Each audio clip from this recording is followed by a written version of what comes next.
Howdy, howdy. Welcome into the pre-show before the free show. Off to a hot start on a Monday. What it do, party people? How are we doing? We doing good? I wore a collared shirt today for some reason. I don't really know why. Welcome into the pre-show before the free show.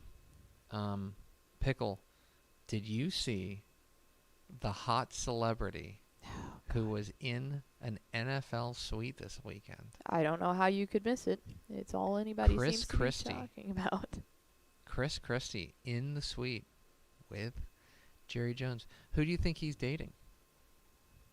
I don't know.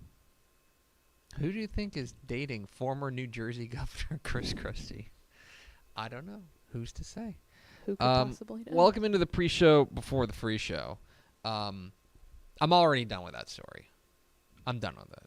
Like, it was awesome for about 8 hours of memes, but now we're done. Like, we can move on with our lives. I had so many people text me, "Oh my God, I love football now." Oh, I know. I was like, don't text me. I do not care. I really do not care.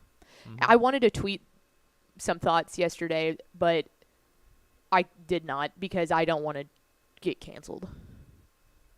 I did have a friend. I had a friend who texted me that was deeply hurt that Travis Kelce's off the market. That's how I was when Joe Burrow Right. allegedly proposed. Yeah. Travis Kelce is not my type. Joe Burrow's hurt, right? I think he's Or does he back. suck? He sucks right now. Okay. That's what It's he one of gets the for two. proposing. Should have one of the stayed two. single. Lost his swagger. It's one of the two. Yeah, when I reach out to Unless he was not going to be single with me, then that When would I- have been acceptable. when I reach out to my mom later today for the NFL Minute, I'm gonna tell her that that topic is Off limits. It's got to be non. Yeah, I had a friend at one point that said nothing other than it was right around when the whole Swiftie thing really started to take off again, in this era that we're in now, and this is coming from I've seen Taylor Swift in concert before, back when it was old Taylor Swift, when she was You're still a Taylor hipster. a little more country. I genuinely enjoyed old school Taylor Swift. I don't enjoy her new stuff as much. I'm not saying it's bad. I'm not saying I hate it. About to get canceled. I know. I'm just saying that I really enjoyed her old stuff. The new stuff is just not necessarily my gig. And I had a friend say that before. She was like, "Man, really excited for all the Taylor Swift people. It's just not me. It's not my thing." And she got dragged through the mud on Twitter. Oh, you don't. Dragged through the mud. And I was like, no. That is the most terrifying constituency of people in America. it's shocking. It is cool to see how everyone is coming together for her. How you can be in that business for so long. No. Well, yeah, but and then have a complete resurgent. She is just as hot now of an artist as she was when she was singing Teardrops on My Guitar when I was 13. Well, but this gets into stan culture. Do you know what I mean? It's excessive. It's a lot. It's very much excessive. It's a lot. I made a comment about her. This was about a month ago. And I had friends in my text messages immediately who were like, "That's not cool. You can't say that about her." Yeah, I think it's weird to and make I'm sure I can. I was I think it's weird to make any other human your entire personality, unless it's Pitbull. She seems cool. I've talked with somebody, a mutual friend of ours actually, who knows her and says that she's super cool, and that rocks. But it's a lot. I just don't know how. Yeah, if it's your entire personality, if anything is your entire personality, that's a lot. No, I totally 100% agree. And now it's time to do a 1,650 something episode about high school football. Hit the theme, Expo. Hit the air sign.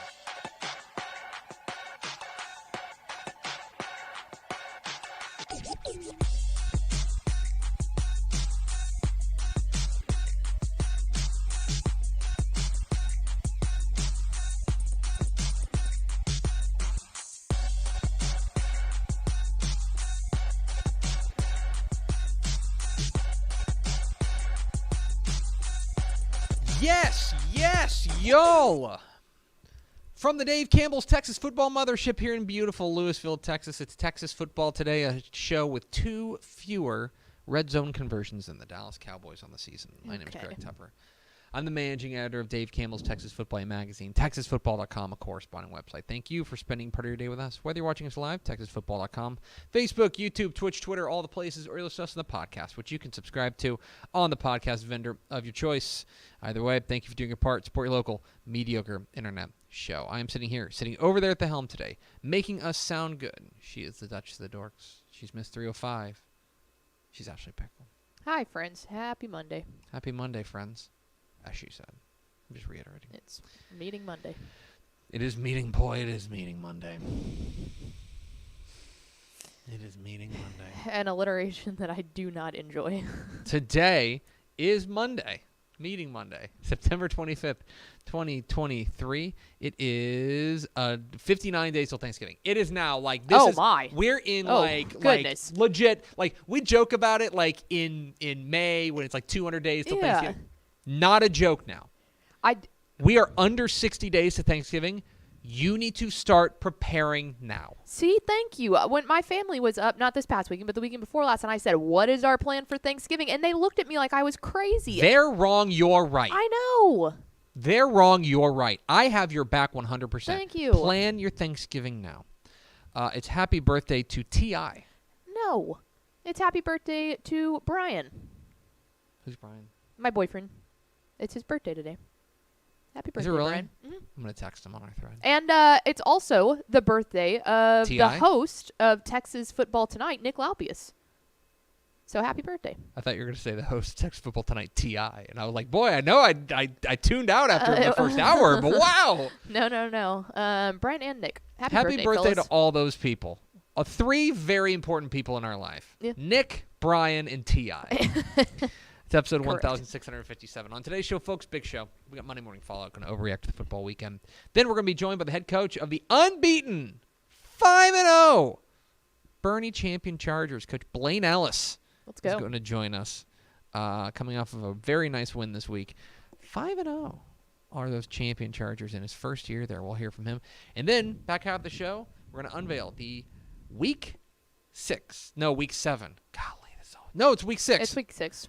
Golly, my brain scrambled. The week 6, Dave Campbell's Texas Football Associated Press, Texas High School Football statewide rankings if you stick with us. Do we have first 4 through the door?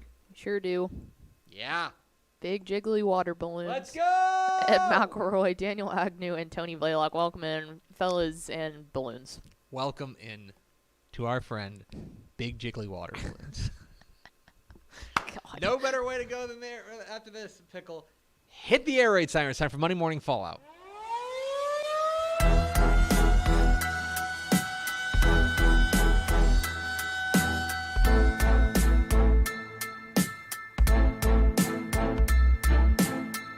Monday Morning Fallout, of course, when we overreact to the football weekend. Week 5 of the Texas high school football season. Week 4 of the college football season in the books. Lots to overreact to across the state. Let's get overreacting with my opening thought. A week for the defenses. This was, in many respects, a week that was dominated by teams who prioritize their defense. Mm-hmm. And I think you look across the board, across all classifications, and you say that was the fact. That led the way. Now, we talk about, the dumb adage of offense wins games, but defense wins championships. I don't necessarily agree with that. I think there's a lot of nuance that goes into that because if your offense stinks, you're probably not going to win a state championship. However, this past week, it is hard not to notice some of the defensive performances that we had in big-time games. I think Westlake Lake Travis is a perfect example. Mm-hmm. Those are 2 teams we told you going into that game. We told you. I don't want to say we absolutely pegged it, but we kind of absolutely pegged it. That was going to be 2 defensive-minded teams, and the defenses stood on their head, and Westlake came up with a 20-14 win. Defense won the day there. In 5A, the big game in 5A. One of the most shocking score lines I think I've seen. Port Neches Grove 7, Fort Bend Marshall 0. Crazy. My dad sent me a screenshot of of our app, and he was like, "What?" Is this wrong? No, yeah.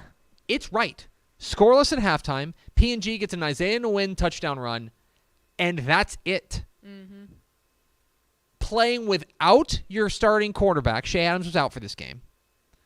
Playing without him, that is one of the more unbelievable, spectacular defensive performances you will ever see anywhere at any level.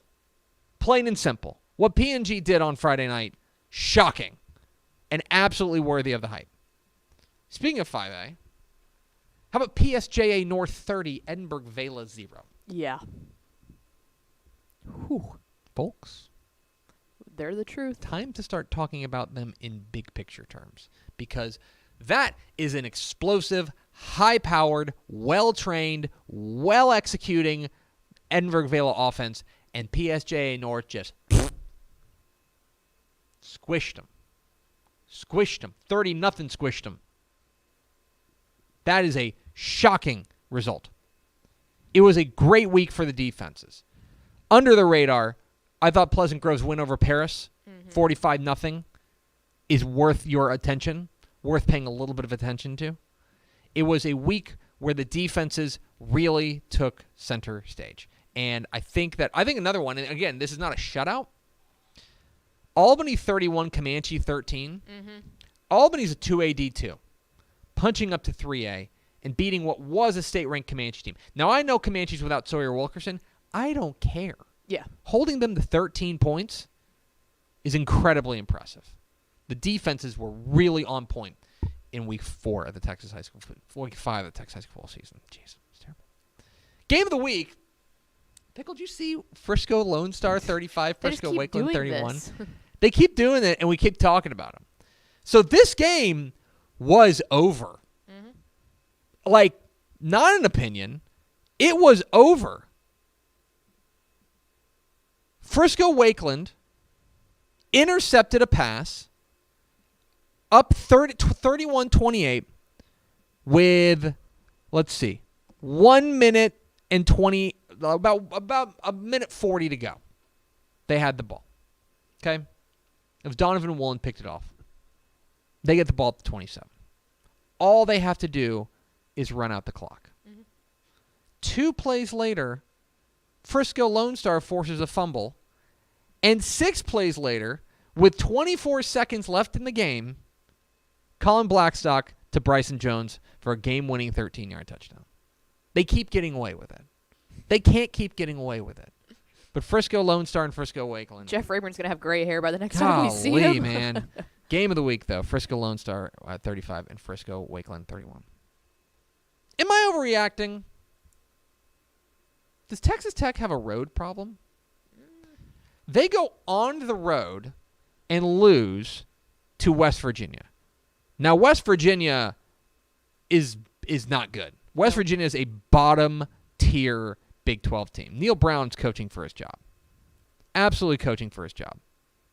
Now, and there's certainly some things that go on with this. Tyler Shuck gets injured, suffers another season-ending injury. The dude cannot catch a break. Plain and simple. But this is now a trend for Texas Tech. Mm-hmm. Pickle, Texas Tech under Joey McGuire is 8-2 in Lubbock. Yep. Including wins over Texas last year, including wins over Oklahoma last year, right? Their 2 losses, they lost to Oregon. Yep. Right? And they obviously lost another game last year. I think it was TCU? Yes. I believe so. I think it was TCU. Who went to a national championship. They're 8-2 at home. No, it's at Jones Stadium. 1-6 on the road. Yeah, what was the Oklahoma State game last year? I think it was. Didn't they beat them in Stillwater? 1-6 on the road, including losses this year to Wyoming and now West Virginia. Mm-hmm. Texas Tech on the road, away from Lubbock, is an issue, and we need to be paying attention to it. Dudes Rock. It's the hashtag Dudes Rock Dude of the Week. It's just the Dude of the Week. Hashtag Dudes Rock is where you can send me your dude for Dude of the Week consideration. And if he is known as the Dudes Rock Dude of the Week, we will honor him on this segment where we honor the Dudes Rock Dude of the Week. This week's Dudes Rock Dude of the Week. Oh, my God. Is a dude who rocked. Wow. Dayton quarterback Denham Foster put up some pretty silly numbers on Friday night. Okay? He went 8 of 14 for 184 yards and 3 touchdowns passing. He also ran the ball 17 times for 201 yards and 5 touchdowns on the ground. So he had 31 touches and 8 touchdowns. Jeez. So fewer than 1 in every 4 touches, he scored a touchdown. Good Denham Lord. Foster, Dayton quarterback, this week's Dudes Rock Dude of the Week. Real fast. Tech got blown out by Baylor at home last year. That's who it was. That's Just they to go got back beat and by fact Baylor. Yeah. check us real fast. That's right. It's time for Tupper's Play of the Week. We scour the internet, try to find the best player of the week, and this one has to go to our friends with Dub the Coyote. Who is Wichita Falls. not grounded anymore. He's not. They got to win. Shout out Dub. They got to win, and a big reason that they got to win was this unbelievable catch from wide receiver Keandre Fleeks.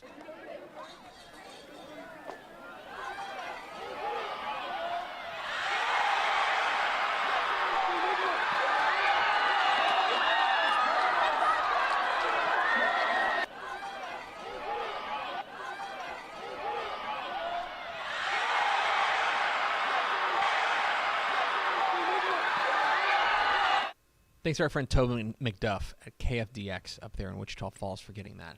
Keandre Fleeks, an unreal one-handed touchdown catch. We had that highlight on Bally on Friday night on Scoreboard. Craig Way, who always has the right thing to say, he goes, he's holding it like an egg. Which is right. He's like, Yeah. "Whoa." Yeah. He I is- was going to say it looks like, when in baseball, when you catch the ball at the end of the glove and you call it a snow cone, like he basically snow-coned it with his that bare ball. hand. Yeah, which is incredible. And considering how much bigger a football is, very impressive. For a touchdown. Quick break for a hot take. A word on Deion Sanders. Oh, gosh. We're going to get canceled. Now, Deion Sanders is a lightning rod right now in college football. And I'm not particularly interested in taking a side here.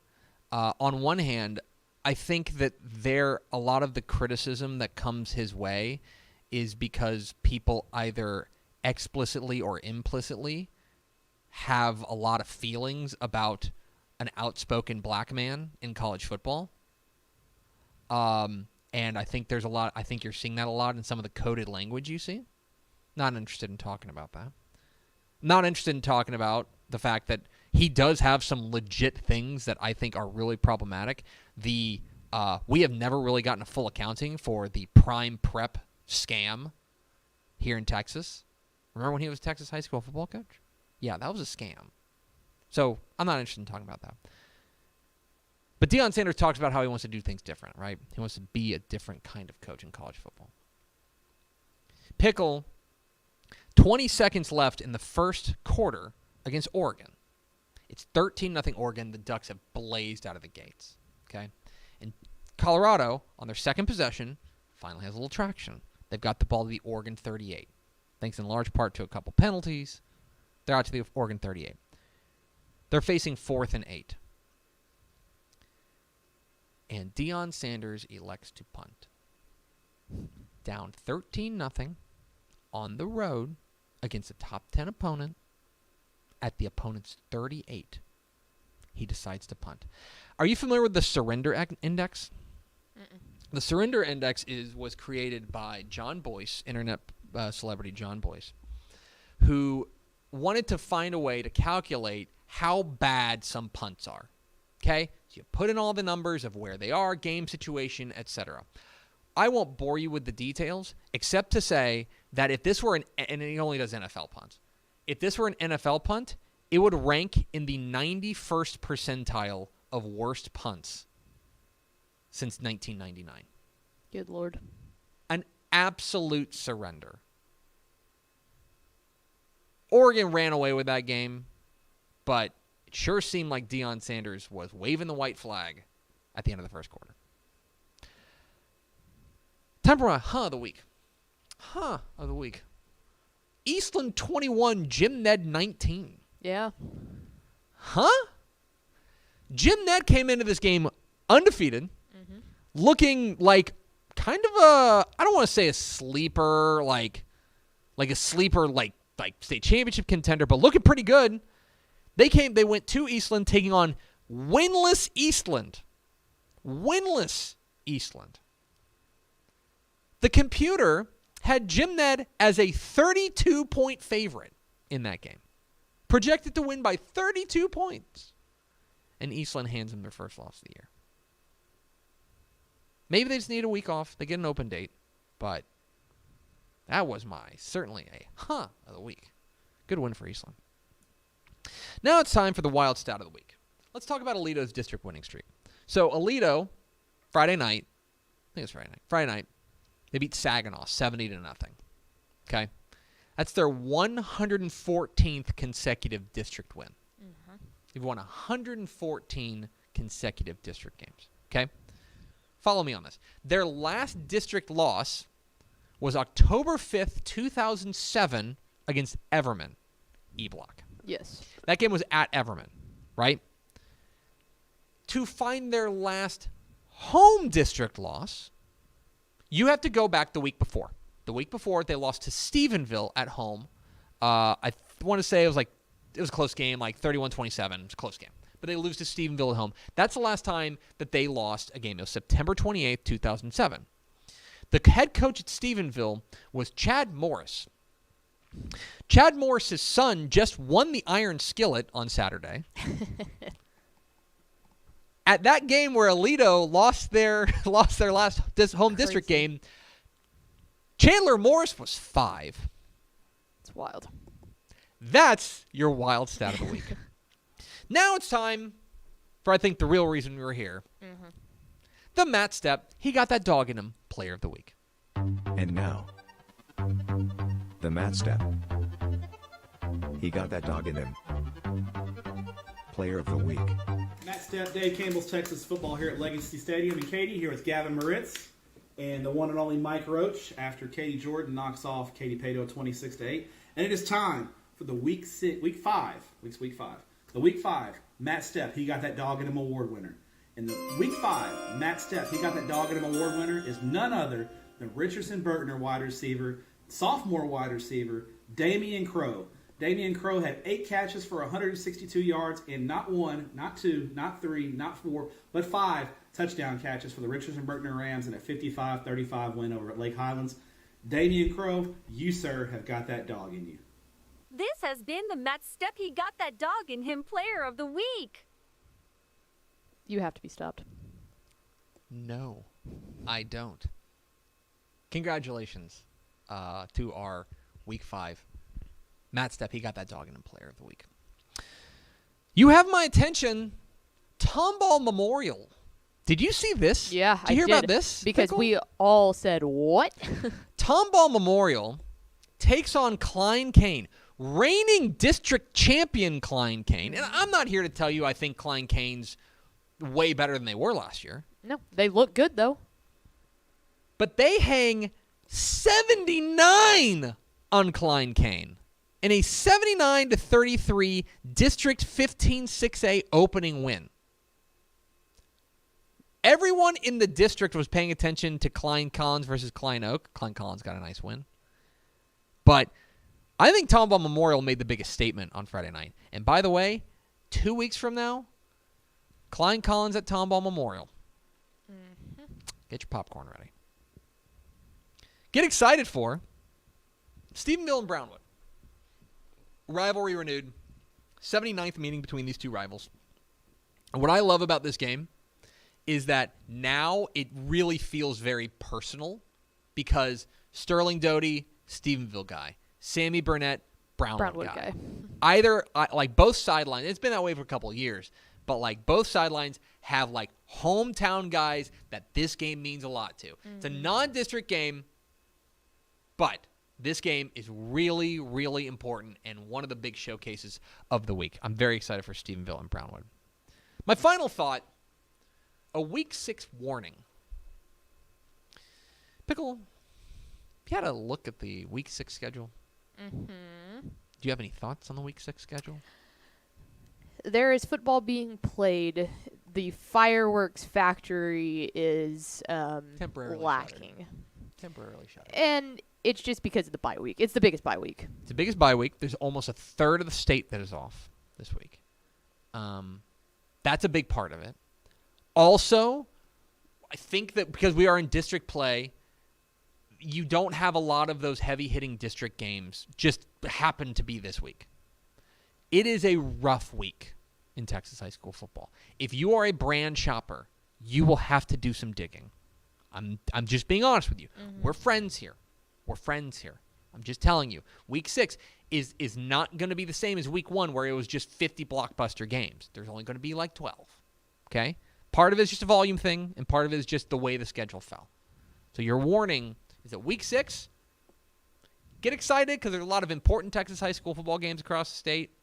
But if you're looking for just like this buffet of bangers, you may be a little bit disappointed. Which is so funny because every single year we always say this, and then week 6 always ends up being like the most underratedly exciting week of games because it's stuff that you don't usually look for. You're exactly right. And when you fall asleep, that happens. When you fall asleep, that is when you suddenly have like 6 giant upsets. Yes.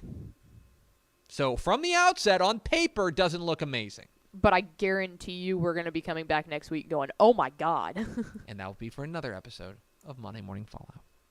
We're at Texas Football Today. We're here every weekday at noon on TexasFootball.com, talking football in the Lone Star State. You can follow us on Twitter at DCTF, like us on Facebook, Facebook.com/Dave Campbell's. Follow us on Instagram, Instagram.com/Dave Campbell's, and of course, see us at TexasFootball.com. Coming up here in just a moment, we're going to talk with the head coach, the unbeaten Boerne champion Chargers, Coach Blaine Ellis will join us. But first, a word from these goods and services. Born and bred in Texas hits a little different, as it should. Texas loves doing business with fellow Texans. VCR Now takes its Texas roots as seriously as its many partnerships with schools and universities around the state. It's also why we're so proud to promote our brand in the pages of the Texas Bible, Dave Campbell's Texas Football, and on the airwaves of Texas Football Today.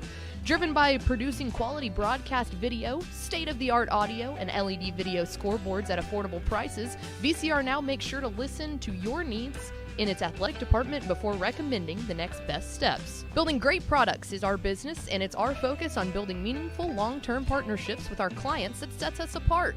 From our 24/7, 365-day help desk, the training lab in our hometown of Red Oak, or our sports marketing business plan that puts money back in the hands of our athletic departments we support, VCR Now is built to last. Reach out to us today at info@vcrnow.com or by calling 855-GO-VCR-NOW. Again, that's info@vcrnow.com or by calling 855-GO-VCR-NOW.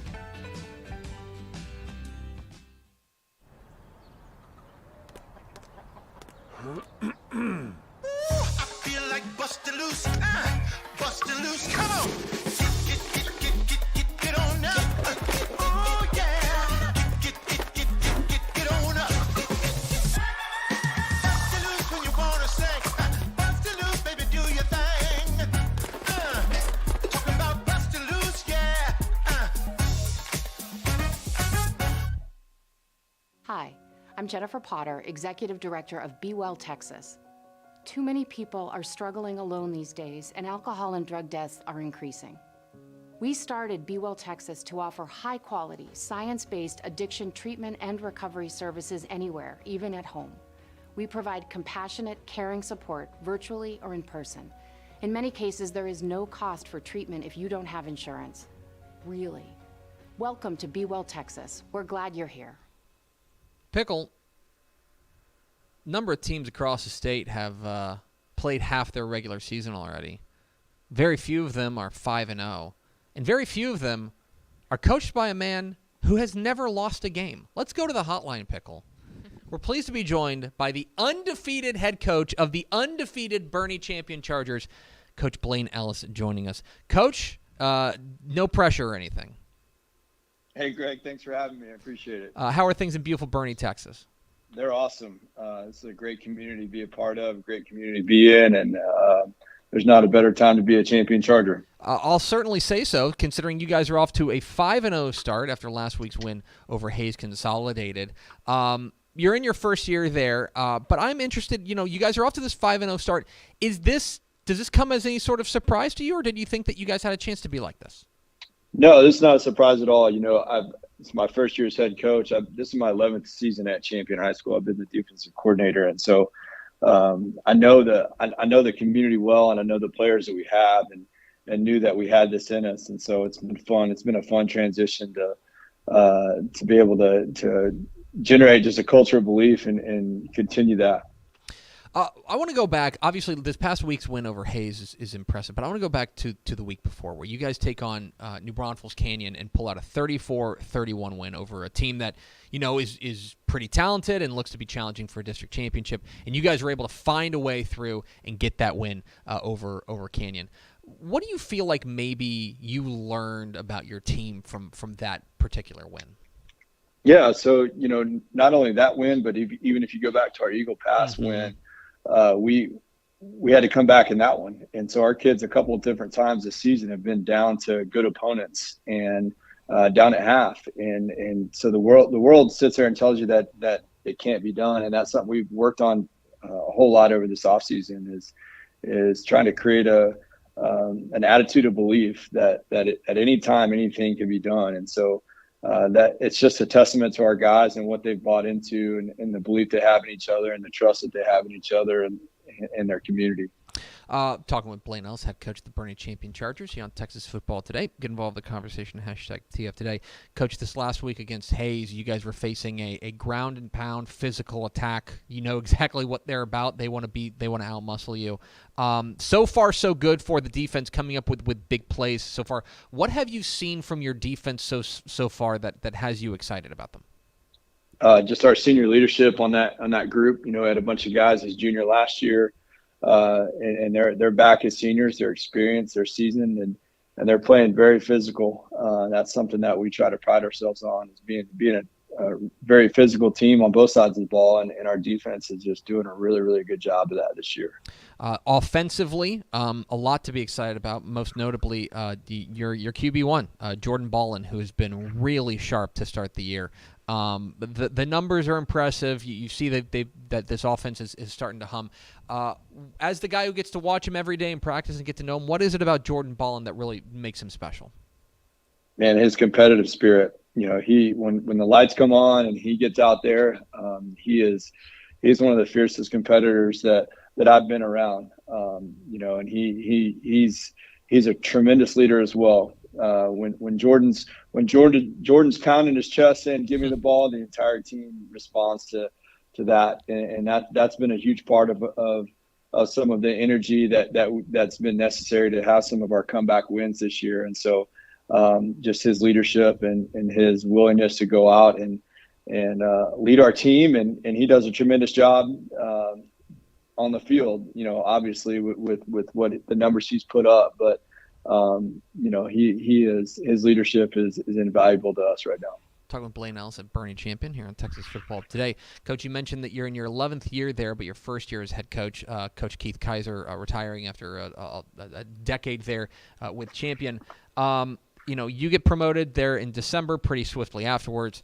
I'm curious, now that you've been in this job 9 months or so, what do you know maybe about this job that maybe you didn't know when you first got the call? Oh man, that's a long list. I don't know if we have time for all that, but it's been a really good transition. And like anybody will tell you, you don't know what you don't know. And so, but I had a great mentor who really clued me in on a lot of things and a lot of what it requires to be the head man. And so it's been a lot of fun. I feel like it's been a very smooth transition, and probably the biggest thing is surrounding yourself with good people, and we've done a good job of hiring some guys that have come in. We had a little bit of turnover, and we lost some great coaches, but we were able to replace that with great people. And when you talk to anybody who's been a head coach or is a head coach, the importance of hiring good people is so important. So we feel like we did a good job of that over the off season, and it's been a really good transition.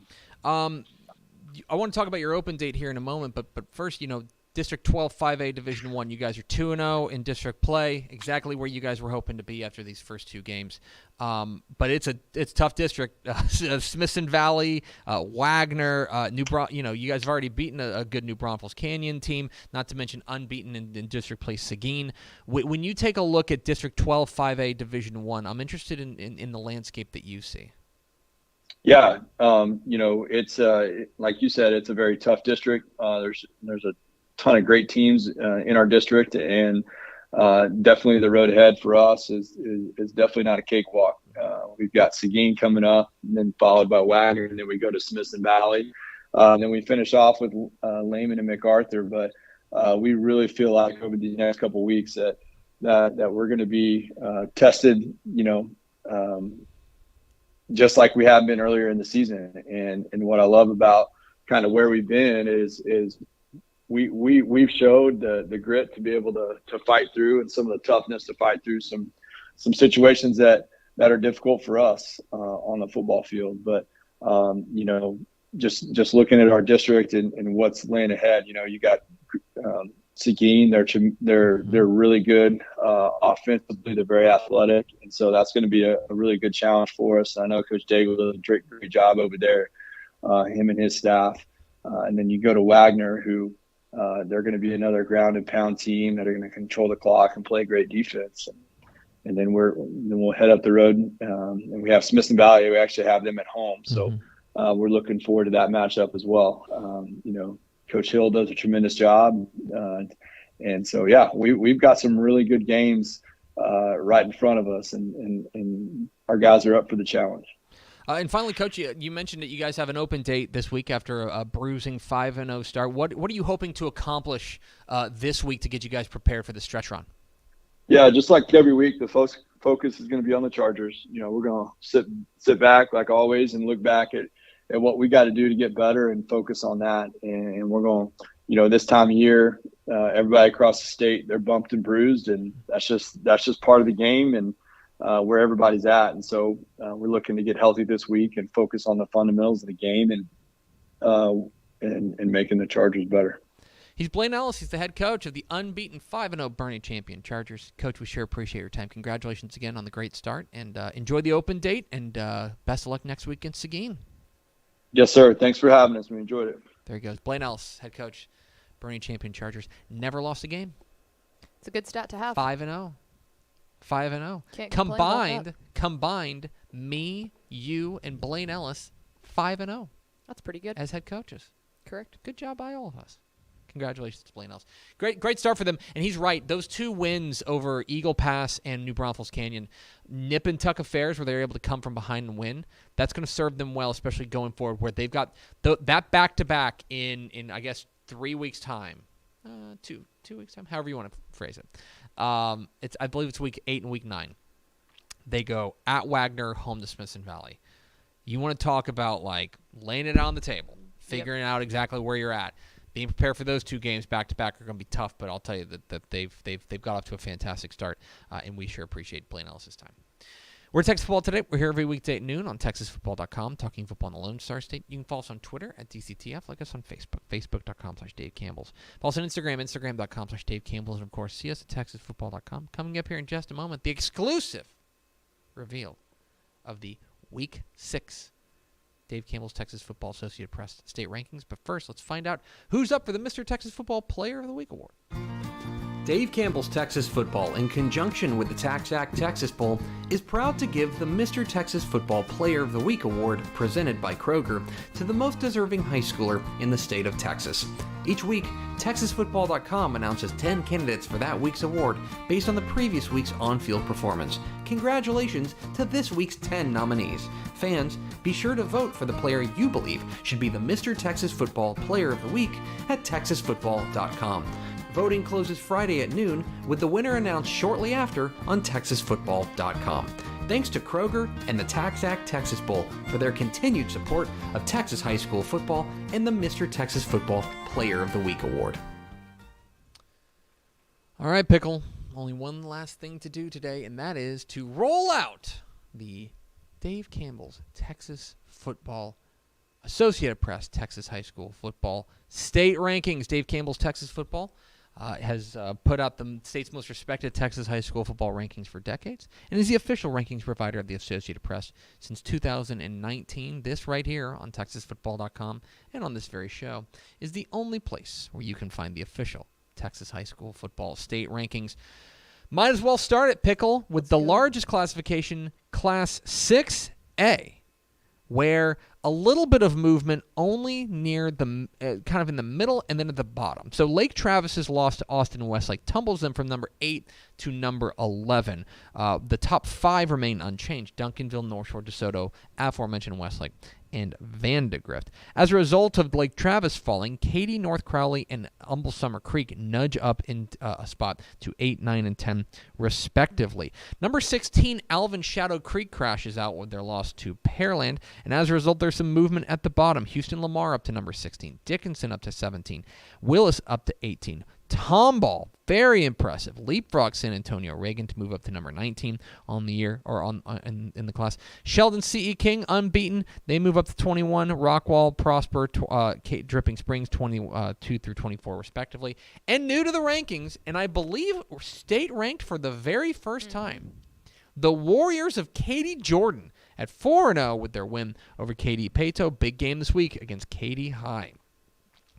To 5A we go. 5A Division 1. Number 6, Denton Ryan crashes out with their loss to the Colony, and as a result, the bottom moves up. Number 6, Smithson Valley now. Red Oak up a spot despite being idle. PSJA North's big win over Edinburgh Vale moves them up a spot to number 8. Frisco Lone Star's wild win over Frisco Lone Star, or Wakeland rather, moves them up a spot to number 9.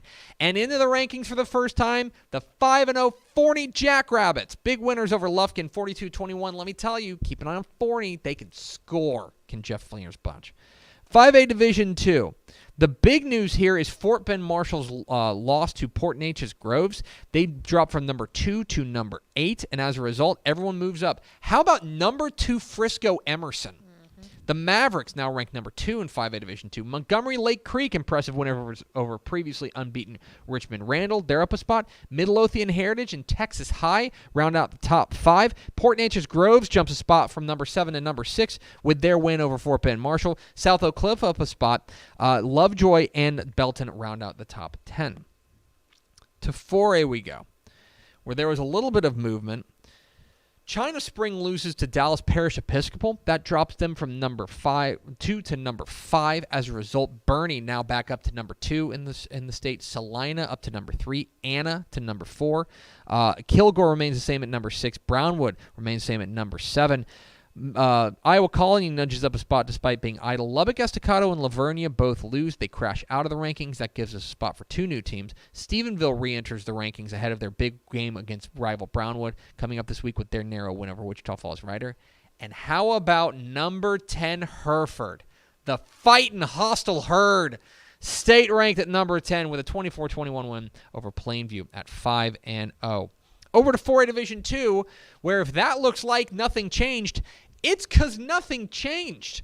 All 10 teams were winners, all of them rather impressively. Top 5 remains unchanged. Carthage, Silsbee, Pleasant Grove, Cuero, and Wimberley.